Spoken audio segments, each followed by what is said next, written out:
Tudo falar aí com vocês aí. Prazer é nosso. Rafael, divulgamos aqui, né, os resultados de Petrobras que saíram na noite de ontem com um lucro ali de mais de 54 bilhões de reais, bastante acima da projeção dos analistas que imaginavam ali o lucro estar próximo ao que foi registrado no primeiro trimestre. Queria saber sua opinião, a sua visão sobre esses números divulgados pela Petrobras. Quais foram os pontos importantes que você destaca para esse resultado extremamente otimista da empresa nesse trimestre? Então, acho que o maior destaque desse trimestre, com certeza, foi o top line, né, a parte de receita. Ela apresentou a receita líquida de mais de 170 milhões de bilhões de reais. Acho que impactado principalmente pelo segmento de refino, né? O segmento de refino ele teve um spread bem alto, né? Impactado principalmente pela elevação dos preços internacionais da commodity aí durante a guerra da Ucrânia, né? Além disso, o dólar elevado no período, também o dólar próximo de R$5, também ajuda a impulsionar bastante o preço doméstico dos produtos negociados pela Petrobras, né? Então, meu maior destaque, com certeza, seria refino, EIP, né, também, principalmente por conta da questão de preço, né? Além disso, você teve uma melhora sazonal de vendas de derivados no mercado doméstico, né, em relação ao primeiro trimestre, porque o primeiro trimestre geralmente é mais fraco, você tem menos volume de caminhões nas rodovias, e já no segundo trimestre você já tem uma normalização maior da atividade econômica, então acaba que a Petrobras consegue ter um volume de vendas mais forte também no mercado doméstico.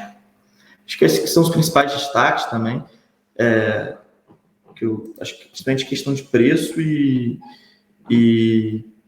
maiores volumes, né, no mercado doméstico.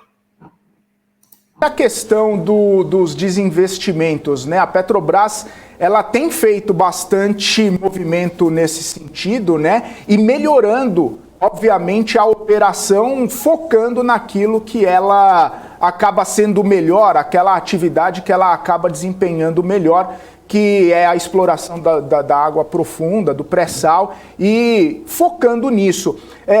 Isso também ajuda nesse resultado, esse foco da Petrobras que a gente tem visto nos últimos tempos nessa atividade ajuda, obviamente, com certeza a gente vê também melhora operacional, melhora de gestão, todos esses componentes acabam resultando nisso. Eu trouxe até o gráfico aqui, né, do lucro da Petrobras, 2015, 2016, 2017, lucro praticamente negativo, e aí depois começa a ter lucro positivo anual a Petrobras. Esses movimentos ajudam também a ter toda essa movimentação positiva da empresa? Sim, olhando para uma perspectiva um pouco mais longa, né, Felipe, você realmente teve um processo de venda de ativos com custo caixa maior, né, com custo de produção maior. Se você olhar o custo de produção da Petro lá em 2015, como você citou, era praticamente o dobro do que é hoje, né, o custo de produção de exploração e produção, né, que são da parte das plataformas. E ela fez um movimento, principalmente de venda de alguns ativos que não eram tão rentáveis e começar a focar os investimentos nos ativos do pré-sal, que tem um custo de extração extremamente baixo em relação aos outros ativos. Esse custo de extração é muito baixo por conta de ser mais profundo o poço, né? Então acaba tendo uma pressão maior, então acaba tendo uma produtividade maior de petróleo, sendo que acaba que o barril retirado é bem mais barato. Isso impacta bastante, né, o resultado dela hoje. Hoje, a Petrobras é uma das empresas de petróleo com maior resiliência do mundo, né? Você tem um break-even, né, que é o mínimo que para ela fazer, para ela gerar caixa, abaixo de $35, né, entre 30 e 35 dólares. Então, ela é rentável a esse preço, pelo menos a parte de exploração e produção, né, que é a parte de EIP, né, da Petro. Além disso, também eles tiveram diversas cortes de gastos, como programas de PDV, de demissão de funcionários, teve fechamento de alguns escritórios, diversos pontos de melhoras de gestão ao longo dos últimos anos, desde a gestão do Pedro Parente, com Castelo Branco, seguidos pelos presidentes seguintes que mantiveram a mesma política de corte de gastos e foco em produção com melhor custo-caixa, né? Com uma produção bem mais eficiente, que é o pré-sal. Isso, com certeza, ajuda a impulsionar o resultado da Petrobras. A distribuição de dividendos que foi anunciada ontem vai acabar afetando ali o caixa da empresa, acaba atrapalhando projetos ali de médio e longo prazo? Não afeta, Isabela.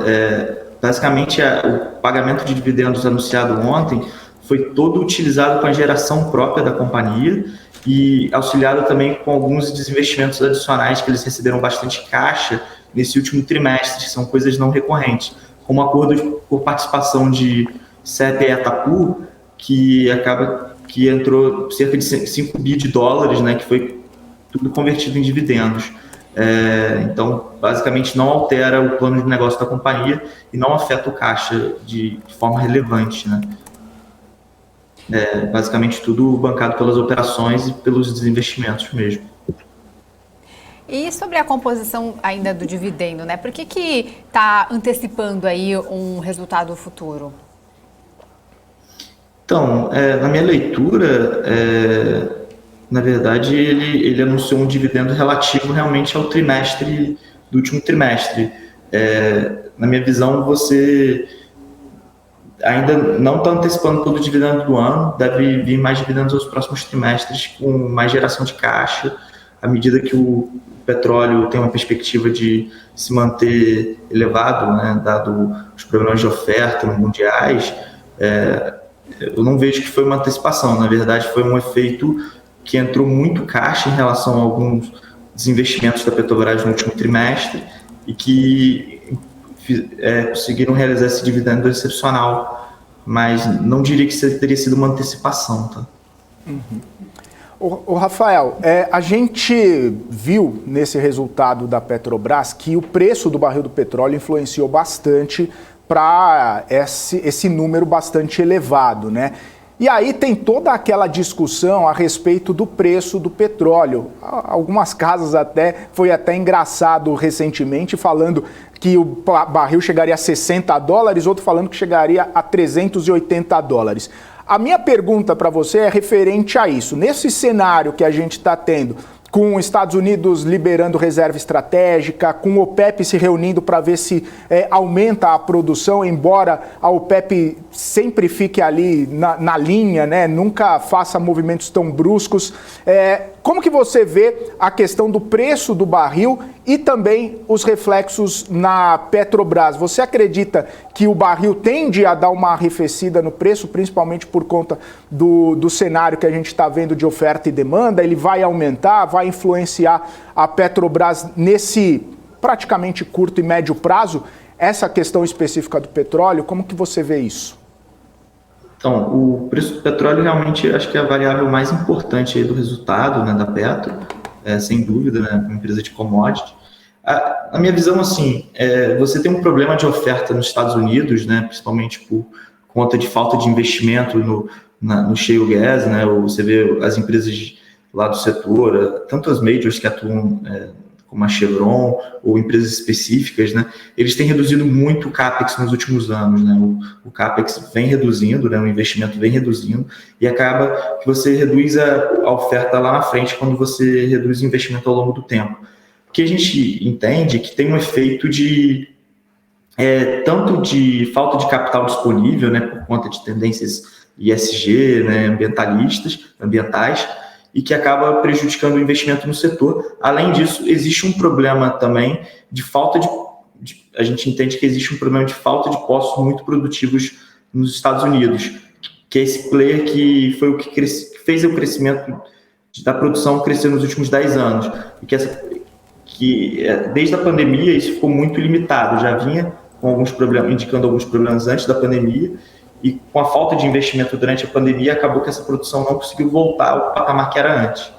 Com relação ao OPEC, né, realmente você vê a Arábia Saudita, junto com os principais líderes da OPEC, tentando ter um esforço de aumento de cotas de produção, né, que estão acelerando um pouco o pace, Mas se você olhar, os países eles não vêm conseguindo cumprir as cotas, o que vem indicando também que eles vêm com problemas de produção. Fora a Arábia Saudita e os Emirados Árabes, você tem alguns problemas localizados de produção em alguns países da OPEC, ou por geopolítica, ou por problemas locais, que acaba fazendo que eles não consigam cumprir o acordo. Então acaba que sempre ficando atrás da curva um pouco. Isso também vem limitando um pouco a produção. Com relação à liberação de reserva estratégica do Biden, eu enxergo assim que é uma medida emergencial para um momento de crise, porém, assim, ele tem que tomar muito cuidado, porque se ele deixar o nível de reservas muito baixo, uma eventual disrupção na cadeia, por exemplo, algum furacão, sabe que a temporada de furacão nos Estados Unidos é agora no final de agosto, início de setembro, pode ter algumas disrupções de oferta que se ele tivesse estocado, ele conseguiria fazer movimentos mais bruscos. Isso limita um pouco o poder de fogo do Biden com relação às reservas estratégicas. Eu acho, na minha visão, é uma medida paliativa que pouco tem efeito realmente no preço. Tanto que está tendo grande liberação de oferta, né, e o preço continua rodando aí por volta dos $100 o barril. É difícil cravar o preço, Felipe, daqui para frente, mas com certeza dá para dizer que os preços serão elevados para os próximos anos, dado as restrições de oferta. Apesar de você ter uma tentativa de aumento de capacidade para os próximos anos da Arábia Saudita, ainda existe um caminho a percorrer, um investimento a ser realizado para essa capacidade efetiva entrar, né, em forma de produção. Rafael, a queda de preços ali que foi anunciada nas últimas semanas pode atrapalhar muito o resultado do terceiro trimestre ou o peso da venda de combustível não é assim tão relevante? Não, o maior peso de combustíveis da Petrobras é o diesel, né? Os últimos anúncios foram somente da gasolina. Afeta, sim, o preço, né? Você estava tendo um pico de preço nesse último trimestre, muito por efeito especulativo por conta da guerra da Ucrânia também. Você teve muita especulação de que o óleo russo vai sair do mercado, então você teve um pico. Eu acho que, diante disso, a gente tem uma tendência que agora, com os players entendendo como que vai ficar o setor, a movimentação dos barris internacionalmente, o fluxo de barris, entendendo que na verdade existe uma substituição da China e Índia comprando mais barris da Europa, da Rússia, perdão, enquanto a Europa está comprando menos, o preço deve acomodar níveis mais baixos, tanto o preço do Brent quanto o preço dos combustíveis também. Dessa forma, sim, o resultado dos próximos trimestres deve vir um pouco mais fraco do que esse, mas ainda bem fortes em relação à média histórica, em relação a anos anteriores. Eu acredito que o segundo tri tenha sido o pico por conta de ser o início da guerra, muita incerteza. O preço do petróleo teve momentos que chegou a 120 o barril. Então, na minha visão, a partir que as incertezas são retiradas da mesa, você tem um entendimento melhor do mercado, os preços tendem a se acomodar. Então, tanto os preços de referência internacionais da gasolina quanto do diesel também devem refletir isso, acompanhando o preço do petróleo, e é um movimento natural da Petrobras de ter que reduzir o preço. Rafael, ainda nesse sentido, ontem a Petrobras anunciou a redução ali nos preços da querosene e da gasolina para aviação, né? Foi um anúncio ali numa redução de combustíveis que terão cortes de respectivamente 2,6% e 5,7% ali no querosene e na gasolina para o setor de aviação. Quanto isso pode afetar?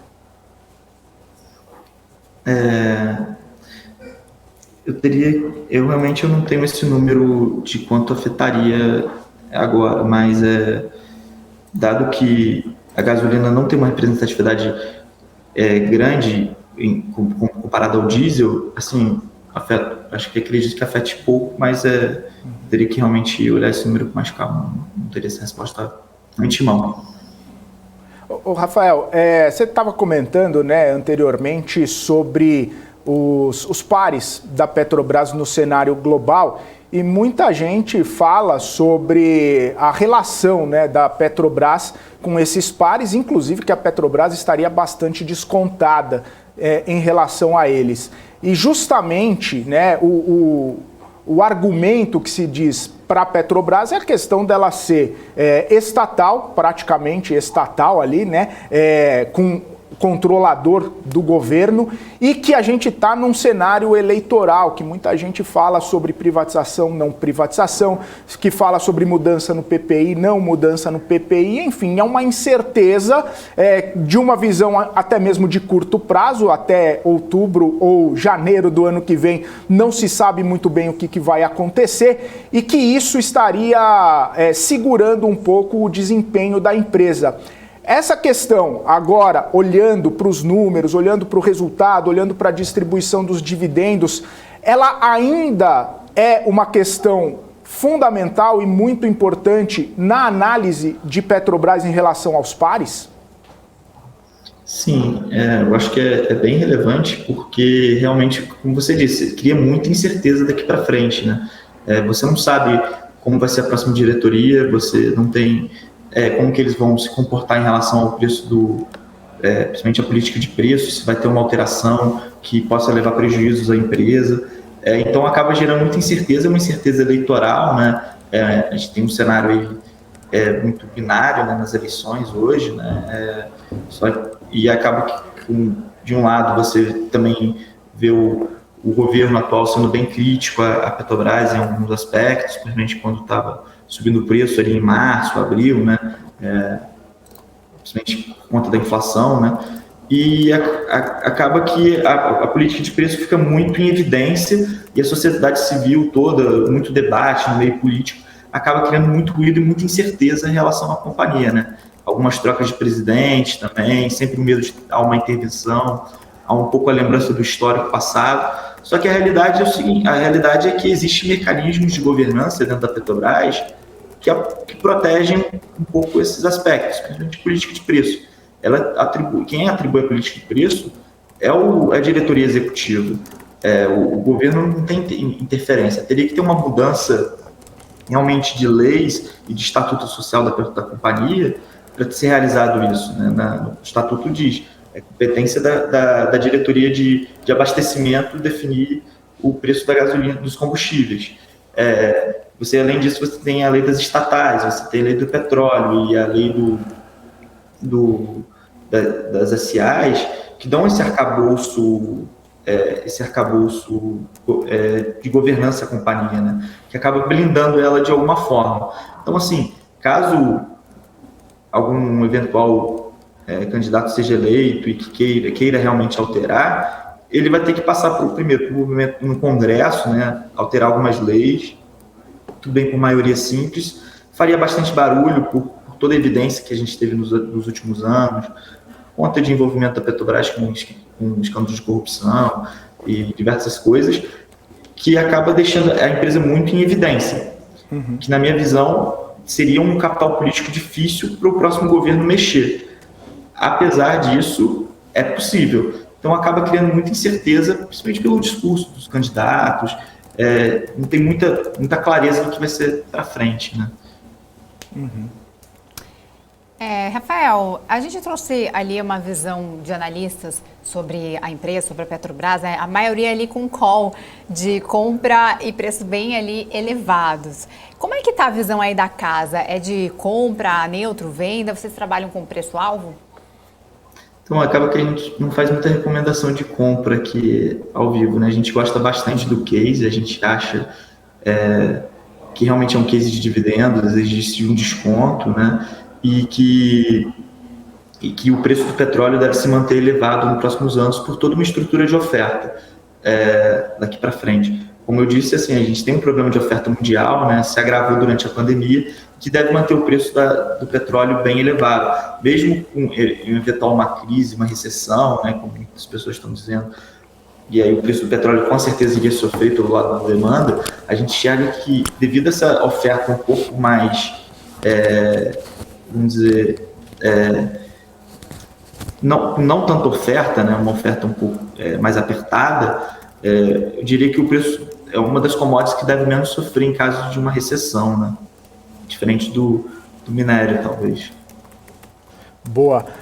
Ô, Rafael, então, com tudo isso que você falou, olhei ali o quadro do Charlie Munger ali atrás, e eles que estão bem otimistas com o petróleo, até fizeram investimentos em petróleo, não acham que o petróleo vai morrer, então já deu para perceber que talvez você também esteja com essa percepção, sendo adepto aí do Charlie Munger. Valeu, viu, Rafael? Abraço para você. Obrigado, Isabela. Ótimo dia. Tchau, tchau. Valeu. Tchau, tchau. Falamos aqui com o Rafael Chacur, que é analista da SFA. É muito bacana, né? Falando de Petrobras que trouxe resultado aí bastante expressivo, né? Além do pagamento de dividendos. Falando em empresa, falando em bolsa e perspectivas, é hora da gente chamar o Guga Almeida, CEO da Trade Insights, para bater um papo aqui com a gente nessa sexta-feira. Abro um parênteses, espero que não seja sexta de maldade. Fecho o parênteses. Bom dia, Guga! Bem-vindo mais uma vez aqui, agora sim, no seu habitat natural, no seu quadro que sempre vem aqui com a gente. Bom dia, Guga! Bom dia, Felipe. Bom dia, Isa. Bom dia, pessoal. Tô de volta. Tô de volta. É isso. Vamos ver o que o mercado vai fazer aí para nós essa sexta-feira. Sexta-feira